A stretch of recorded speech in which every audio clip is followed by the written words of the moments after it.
Narsipatnam municipal council సమావేశం ఆఖరి రోజు అత్యంత ఆహ్లాదకరమైన వాతావరణంలో నవ్వుల నడుమ ముగిసింది. రాజకీయాలకు అతీతంగా సభ్యులందరూ సరదాగా ముచ్చటించుకుంటూ ఈ సమావేశంలో పాల్గొన్నారు. నర్సీపట్నం అభివృద్ధికి రాజకీయాలకు అతీతంగా అందరూ కలిసికట్టుగా కృషి చేద్దామని శాసనసభ స్పీకర్ చింతకాయల అయ్యన్న పాత్రుడు పిలుపునిచ్చారు. నర్సీపట్నం మున్సిపల్ కౌన్సిల్ సమావేశంలో పాల్గొన్న ఆయన మాట్లాడుతూ రాజకీయాల్లో గెలుపోటములు సహజమని, ఎంతటి వారైనా ఓడిపోక తప్పదని ఎన్టీఆర్ లాంటి మహోన్నత వ్యక్తి ఉదాహరణను గుర్తు చేశారు. గెలిచినప్పుడు గర్వం ప్రదర్శించకూడదని, చేసిన అభివృద్ధిపై ఎప్పుడూ అసంతృప్తి ఉంటేనే ప్రజలకు మరింత సేవ చేయగలమని ఆయన హితవు పలికారు. తాను రిటైర్ అయ్యేలోపు ప్రస్తుతం ఉన్న 3 ఏళ్ల పదవీ కాలాన్ని నర్సీపట్నం అభివృద్ధి కోసమే వెచ్చిస్తానని, నియోజకవర్గాన్ని అన్ని విధాలుగా తీర్చిదిద్దుతానని ఆయన స్పష్టం చేశారు. ఎన్నికల సమయంలో రాజకీయంగా పోరాడదామని, అభివృద్ధి విషయంలో మాత్రం అందరూ సహకరించాలని కోరారు. స్పీకర్ హోదాలో తాను ఏ ఒక్క పార్టీకి పరిమితం కాదని, అభివృద్ధి విషయంలో కౌన్సిలర్ల పట్ల ఎలాంటి వివక్ష చూపబోనని అయ్యన్న పాత్రుడు ఉద్ఘాటించారు. మున్సిపాలిటీలో ఏ వార్డు తనను గెలిపించింది, ఏ వార్డు ఓడించింది అనే భేదభావం లేకుండా ప్రైవేట్ ఏజెన్సీ ద్వారా సర్వే చేయించి అత్యవసరమైన రోడ్లు, ఇతర మౌలిక వసతుల కల్పనకు ప్రాధాన్యత ఇస్తున్నట్టుగా తెలిపారు. ఇప్పటికే మున్సిపల్ నిధుల నుంచి 21 కోట్లని నర్సీపట్నానికి తీసుకొచ్చానని, వచ్చే నెలలో మరో 10 కోట్ల రూపాయలు కేటాయించినట్టుగా వెల్లడించారు. అలాగే లోక్సభ స్పీకర్ ఓం బిర్లా సహకారంతో విశాఖలోని పరిశ్రమల నుంచి వచ్చే సిఎస్ఆర్ నిధుల్లో 20% నర్సీపట్నం అభివృద్ధికి మళ్లించేలా చర్యలు తీసుకున్నామని వివరించారు. కౌన్సిలర్లు ఏ పార్టీ వారైనా పనుల కోసం తమ వద్దకు వస్తే సహకరిస్తానని హామీ ఇచ్చారు. రాష్ట్ర ఆర్థిక పరిస్థితి అంతంత మాత్రంగానే ఉన్న గుజరాత్, కర్ణాటక, మహారాష్ట్ర, ఒడిశా వంటి రాష్ట్రాల కంటే మిన్నగా ఏపీలో 4,000 పింఛను ఇస్తున్నామని గుర్తు చేశారు. ముఖ్యమంత్రి చంద్రబాబు నాయుడు, ఉప ముఖ్యమంత్రి పవన్ కళ్యాణ్, ప్రధాని మోడీల చిత్తశుద్ధి వల్లే ఇది సాధ్యమైందన్నారు. ఇదే క్రమంలో నర్సీపట్నాన్ని పర్యాటక కేంద్రంగా మార్చేందుకు ప్రణాళికలు సిద్ధం చేస్తున్నట్టుగా అయ్యన్న పాత్రుడు ప్రకటించారు. పెద్ద చెరువు వద్ద 108 అడుగుల భారీ శివలింగాన్ని ఏర్పాటు చేస్తున్నామని, దీని ద్వారా రోజు వేలాది మంది పర్యాటకులు వచ్చే అవకాశం ఉందని చెప్పారు. అలాగే బలిఘట్టం కొండపై ఉన్న పురాతన బ్రహ్మలింగేశ్వర స్వామి ఆలయం చోళరాజుల కాలం నాటి ఆలయ జీర్ణోద్ధరణకు ఆర్కియాలజీ శాఖ అధికారులతో మాట్లాడి నిధులు మంజూరు చేయించే దిశగా అడుగులు వేస్తున్నట్టుగా వెల్లడించారు. నూకాలమ్మ పండగ తన కుటుంబానికి మాత్రమే పరిమితం కాదని, ఊరందరిదని పేర్కొంటూ కౌన్సిలర్లందరినీ పండుగలో పాల్గొనాలని ఆహ్వానించారు. నాకు ఆయన కౌన్సిలర్ చూపించి నన్ను ప్రోత్సహించి గెలిచే వరకు కూడా వెన్నట్టు నా వెనకాల ఉండి నన్ను గెలిపించి నా వార్డు ప్రజలకి సేవ చేసే అవకాశం ఇచ్చారు. అలాగే నా వార్డు ప్రజలకు కూడా ఎప్పుడు కూడా నేను 2వ వార్డు ప్రజలందరూ కూడా రుణపడి ఉంటాను. ఎందుకంటే మాకు చాలా రోడ్లు వేయడం జరిగింది. అలాగే సీఎం రిలీఫ్ ఫండ్లోని ఒక 50 లక్షల రూపాయలు నర్సీపట్నం 2వ వార్డులోని ఇవ్వడం జరిగింది. అలాగే అన్ని డెవలప్మెంట్లు, పెన్షన్స్ అవ్వచ్చు కానీ, లేకపోతే ఇల్లు కానీ, లేకపోతే ఈ డెవలప్మెంట్ అంతా కూడా మా నేత మాకు అవకాశం ఇచ్చాడు. మా ప్రజలు మన్నల పొందాడు. కాబట్టి అంటే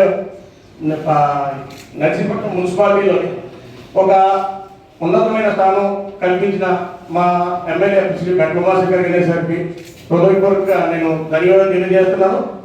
లాస్ట్ రోజు మీటింగ్ ముఖ్యంగా మరి ఇక్కడ చెప్పాలో లేదో నాకు తెలియదు, కానీ ఈ సభాముఖంగా నేను ముందుగా ధన్యవాదాలు తెలియజేయవలసింది మా చింతకాయల విజయ్కి.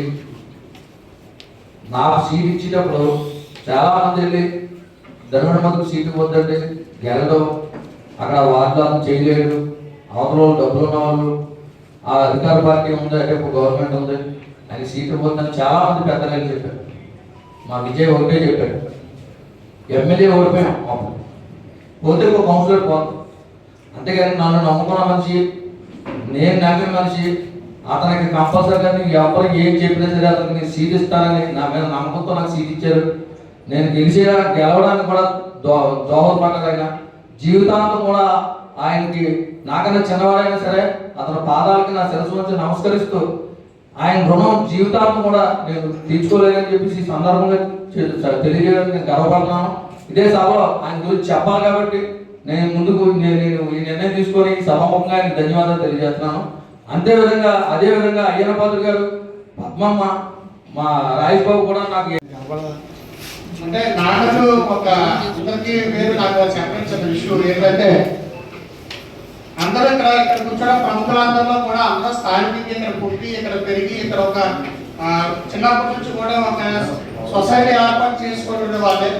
కానీ నేను ఎక్కడో ఒక పల్లెటూరు ఎక్కడో చివరి గ్రామంలో ఎక్కడో చివరి పుట్టి విశాఖపట్నం చివరి పుట్టి చదువుకొని ఈ రోజు నర్సీపట్నంలో ఒక ప్రముఖమైన నర్సీపట్నం అంటే బ్రాండ్ అంబాస్ ఉన్నటువంటి ఈ ఏరియాలో నన్ను కౌన్సిలర్ గా గెలిపించి ఇంతమంది ప్రముఖుల సభ్యులు మధ్యన నన్ను కూర్చోబెట్టినటువంటి మా పెద్ద ఉమాశంకర్ గణేష్ గారు మా లెజెండ్, ఆయనకి ఎప్పుడూ కూడా నేను కృతజ్ఞతలు అయి ఉంటానని చెప్పి తెలియజేసుకుంటున్నాను. అలాగే నా వార్డు ప్రజలు, అప్పటికి నేను ఎవరినో తెలియదు, పెద్దగా నా కోసం ఎవరికి తెలియని సమయంలో నా మీదో మా పార్టీ మీదో లేకపోతే మా మాజీ శాసనసభ్యులు పెద్ద ఉమాశంకర్ గణేష్ గారు నేను ఉన్నటువంటి ఒక నమ్మకంతోనో అభిమానంతోనో నాకు ఓటు వేసి నా వార్డులో నన్ను కౌన్సిలర్గా గెలిపించినందుకు నా వార్డు ప్రజలకి నేను ఎప్పుడూ కూడా రుణపడి ఉంటానని చెప్పి తెలియజేయడం జరుగుతుంది. గొడవలు మంచి అట్మాస్ఫియర్ లో కూడా మన కౌన్సిల్ చాలా బాగా చేసింది. మన ఇంత కౌన్సిల్ ఇంత బాగా చేయడానికి కూడా మన అధికారులు చాలా చక్కగా సహకరించారు. ప్రతి ఒక్కరికి ఫస్ట్ ఆఫ్ ఆల్ నేను తెలియజేస్తున్న అధికారులందరికీ నా ప్రత్యేక ధన్యవాదాలు తెలియజేస్తా ఉన్నాను. అదేవిధంగా కౌన్సిల్ సభ్యులు కూడా ఎప్పటికప్పుడు సమయంతో ప్రతి ఒక్క సమస్య ప్రజల యొక్క సమస్యని తెలియజేస్తూ కౌన్సిల్లో వాటిని సాల్వ్ చేసే విధంగా సహకరించారు. ప్రతి ఒక్కరికి కూడా ధన్యవాదాలు తెలియజేస్తున్నాను. సో నేను ఈ రెండు కౌన్సిల్ రెండు ప్రభుత్వాల్లో ఉన్నాను. సో ఫస్ట్ ప్రభుత్వం గురించి తెలుసు, సెకండ్ ప్రభుత్వం గురించి తెలుసు. సో ఈ ప్రభుత్వం అభివృద్ధిలో కూడా నేను అడుగు ముందుకేయాలని చూసిన కొన్ని ఆడపోట్లు కొన్ని ఎన్నో ఒడిదుడుకుల ఎదుర్కోవాల్సి వచ్చింది. సో నేను ఒకటే తెలియజేస్తాను, ఇప్పుడు కౌన్సిల్ అయినా నెక్స్ట్ వచ్చే కౌన్సిల్ అయినా అభివృద్ధికి అందరూ సపోర్ట్ చేయండి. మనం ఎన్నుకున్నదే మనల్ని ప్రజలు ఎన్నుకున్నదే నర్సీపట్నం అభివృద్ధి కోసం.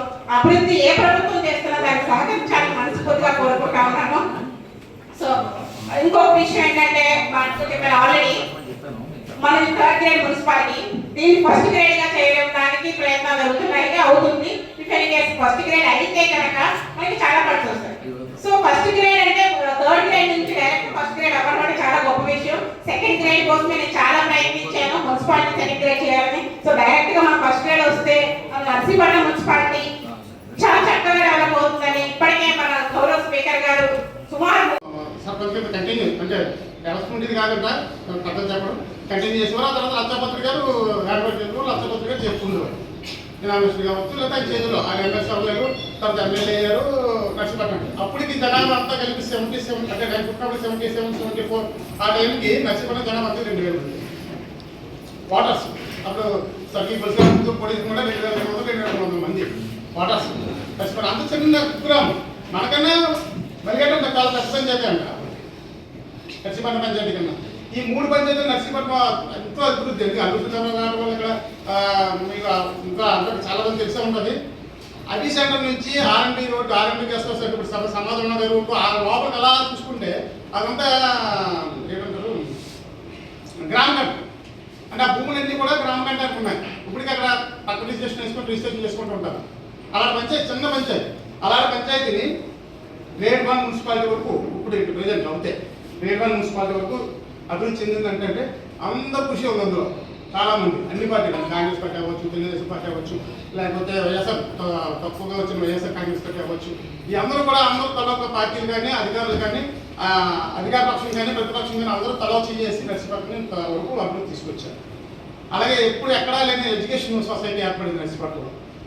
అలాగే హాస్పిటల్స్ ఏర్పడ్డాయి, ఎంటర్టైన్మెంట్ అంత చక్కగా. ఎందుకంటే ఎవరైనా ఒక రిటైర్ అయిపోయి నర్సీపట్నం రిటైర్ అయిపోయిన ఒక ఎంప్లాయ్ కానీ ఎవరైనా ఉంటే ఆయన ఇక్కడ ఇల్లు కట్టుకొని పిల్లలతో హ్యాపీగా మనవలతో ఆటతో ఉండాలన్న కోరిక నర్సీపట్నం ఎప్పటికీ కల్పించింది.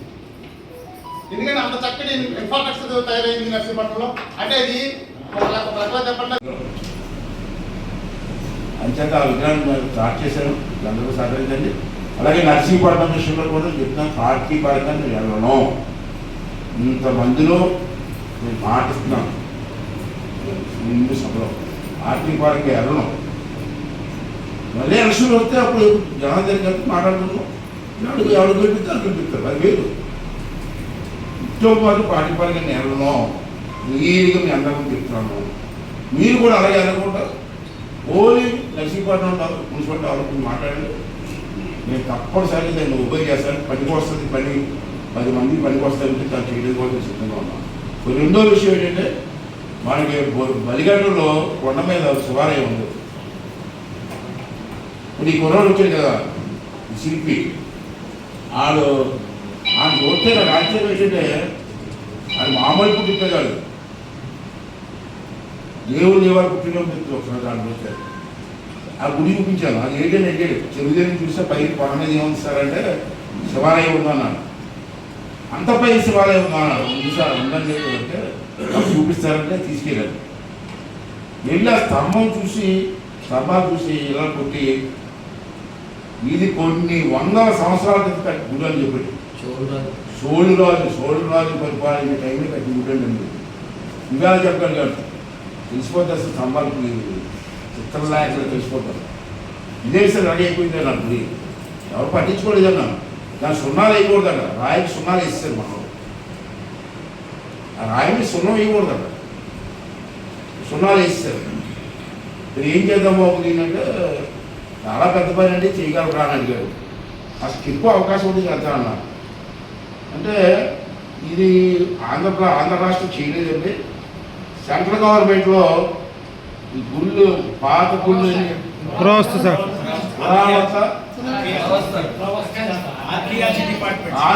ఆర్కియాలజీ డిపార్ట్మెంట్ ఉందండి. ఆ డిపార్ట్మెంట్ కానీ మీరు ఇన్ఫ్లుయెన్స్ చేయగలిగితే మొత్తం అన్ని ఆలే వచ్చి సున్నాలని తీసి ఒరిజినల్గా రాళ్ళే తీసుకొస్తారండి. అది చెయ్యాలంటే మాత్రం కొంచెం ఎంత ఇన్ఫ్లుయెన్స్ ఉండాలని చెప్పారు.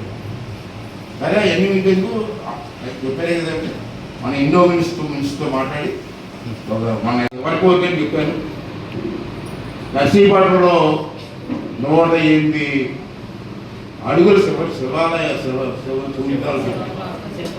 కడుతున్నాను. అప్పుడు పూర్తి చేసాం, వర్క్ కూడా అవుతుంది. కూడా ఇందాక పక్కగా ఇల్లు వస్తున్నాను లేకేది. అది చాలా పెద్ద ప్రాజెక్ట్ అండి. నేను ఎప్పుడో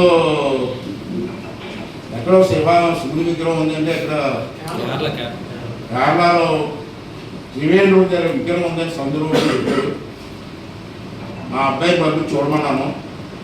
చూస్తే ఆ శివుడి విగ్రహం పెట్టక ముందు అక్కడికి 100 రోజులకి 50 మంది కూడా వచ్చారు కదట బీచ్కి. అక్కడ కేరళలో శిల్పి ఉన్నాడు, నిన్న వచ్చి వెళ్ళిపోయాడు.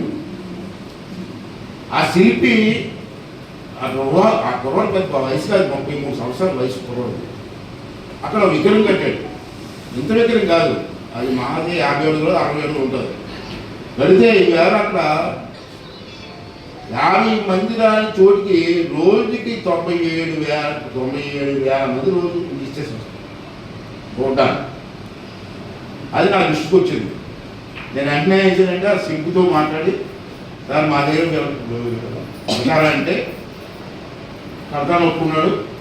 ఇక్కడ నేను 150 అడుగులు 58 అడుగులు లేదు, నేను 108 అడుగులు శిల్పం కడతాను. అదే వర్క్ స్టార్ట్ అయింది. తెచ్చాను, నాకు అవకాశం ఉంది, తెచ్చాను. అంటే అలాగే వెళ్తాను నేను, దాంట్లో మీకు అనుమానం లేదు. నేను పార్టీ పరంగా కూడా చూడను, ఇలా నీకు కూడా చెప్తాను.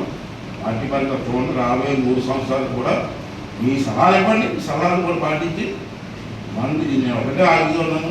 మీరు కానీ ఎవరైనా సరే, ఇది మన నర్సీపట్నం పార్టీలు ఎలక్షన్ మళ్ళీ ఎలక్షన్ వస్తే కొట్టుకుందాం లేదు. పార్టీ పరంగా ఎదుగుదాం. తర్వాత ఎలక్షన్లు వచ్చే వరకు కూడా మనందరం కలిసి డెవలప్మెంట్ కోసం ఆలోచిద్దాం. కానీ మీరు కూడా సహకరించండి. మీరు కూడా ఎక్కడన్నా బాగోలేదు చెప్పి నా దృష్టి తీసుకెళ్ళి నా ఇంటికి వచ్చి నేను అడగమని అన్నాం.